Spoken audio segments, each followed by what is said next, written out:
ecstatic, actually, to announce that very soon my sister Tracy and her delightful husband Darren will be hearing the pitter-patter of tiny feet. It's just an amazing, beautiful piece of news. I mean, they're not having kids. Their home is infested with goblins.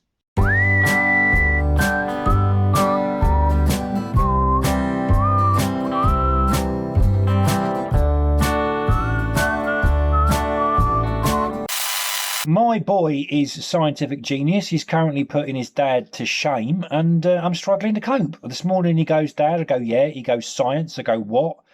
He goes, slugs. I go, A. He says, Dad, in your opinion, do slugs explode when you pour salt onto them? And I'm like, well, son, I'm not aware of any recorded incidents of there being a robot sniffer dog deployed to a suspicious looking slug, or a crack bomb disposal unit being called in just in case. If slugs did explode when you poured salt onto them, I suppose there's nothing to stop hijackers strapping slugs to themselves and wandering through aeroplanes threatening to pour salt on the slugs in the event that the FBI don't cave in to their demands. So I suppose, if anything, son, what I'm telling you is that there's a compelling case for slugs to be banned on aeroplanes going forward, and possibly forever. Although you could also ban salt, because it would be easier to disguise as perhaps bicarbonate of soda or crack cocaine, but much more difficult to disguise a slug, unless you put a shell on it and call it a snail. Things have changed during lockdown.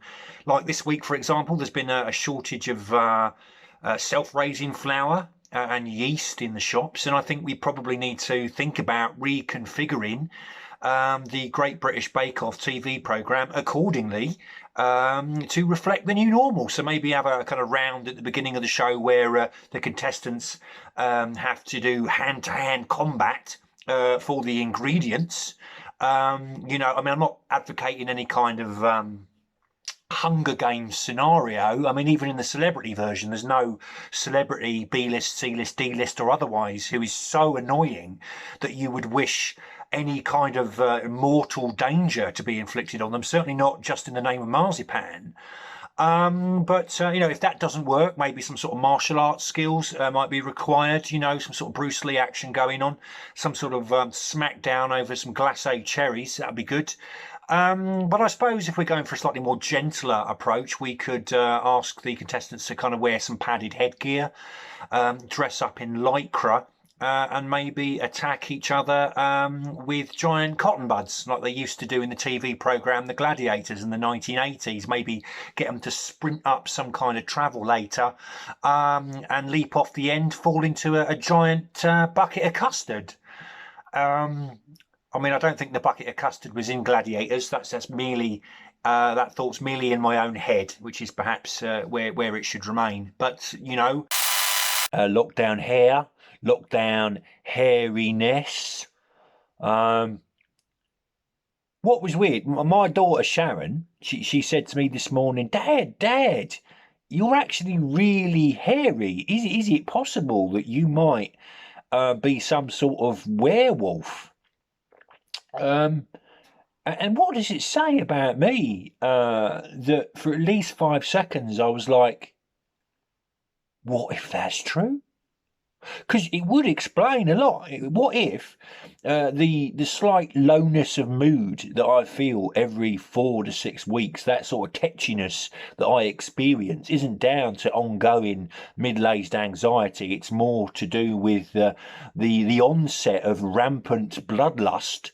And actually a need to go out into the fields and savage livestock.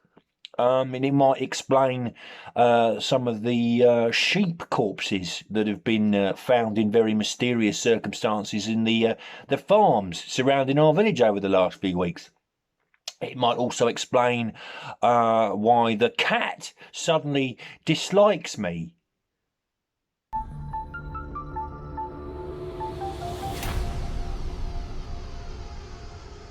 Mind blown indeed. I've been contacted by the British Broadcasting Corporation about the possibility of my stuff, these things that I've been recording in my man cave during these historical critical months of 2020 during the United Kingdom pandemic crisis. This stuff might form part of an archive at the British Library, so future generations in the years to come, decades to come, centuries to come, millennia to come can pore over these historical artifacts and then try to work out how on earth sensible, rational and entirely uninsane people like me managed to survive the pandemic crisis in the United Kingdom in 2020. I am literally making history as I speak. I am recording this stuff for posterior. Or possibly posterity. The words are similar, but the effect is much the same. When are you watching this?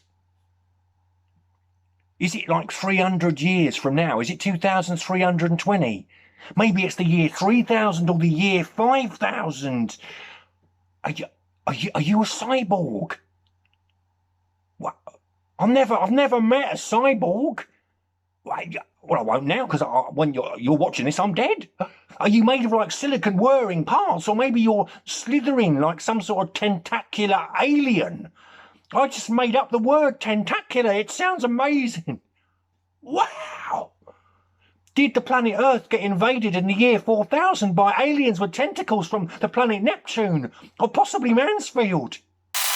Concerned about my dad's mental health at the moment. He's got this habit of taking a word in a sentence and in his mind kind of swapping it out with another word that rhymes with it but is a different word. And it can be quite embarrassing. So at Christmas dinner, we were all dining on a very succulent duck.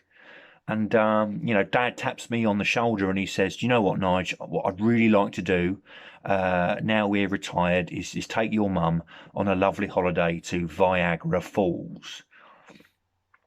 And he's got no idea what he's done. He's got no idea that he's swapped the words around. All the grown-ups around the table are desperately trying to avert their eyes.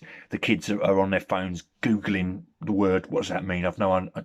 And he carries on, oblivious. He says, well, I think it might be, if we were to go to Viagra Falls, I think it'd be quite an uplifting experience.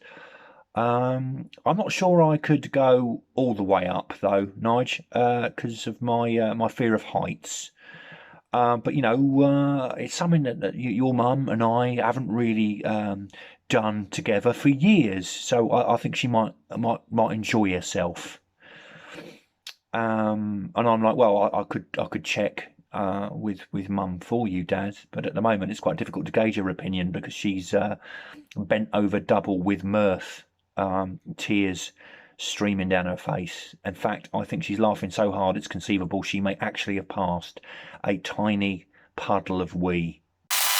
My boy said, thank you, Father, for that critical expert input into this problem. But I've looked into it already, to be perfectly honest, and slugs don't explode, they merely shrivel, because as any idiot knows, pouring salt onto a slug kicks off a biological process called exosmosis, which is where water moves from an area of high concentration to an area of low concentration through a semi-permeable membrane. In this particular case, the slug's cell walls. And I was like, oh yeah, of course, yeah. Well, I did pay attention in biology class, mate. Yeah, so I was just testing you. I was just pretending I didn't know that. But either way, I reckon that a slug is still going to feel quite a lot of pain. And my boy said, no, Dad, because even though as an invertebrate, slugs have a highly developed central nervous system, they don't have a cerebral cortex, which is obviously the bit of the brain which is responsible for the conscious perception of pain. So pouring salt onto a slug is actually quite a humane method of disposal. I said, son, do you want to pour salt onto a slug? He went, yes. I went, fair play then.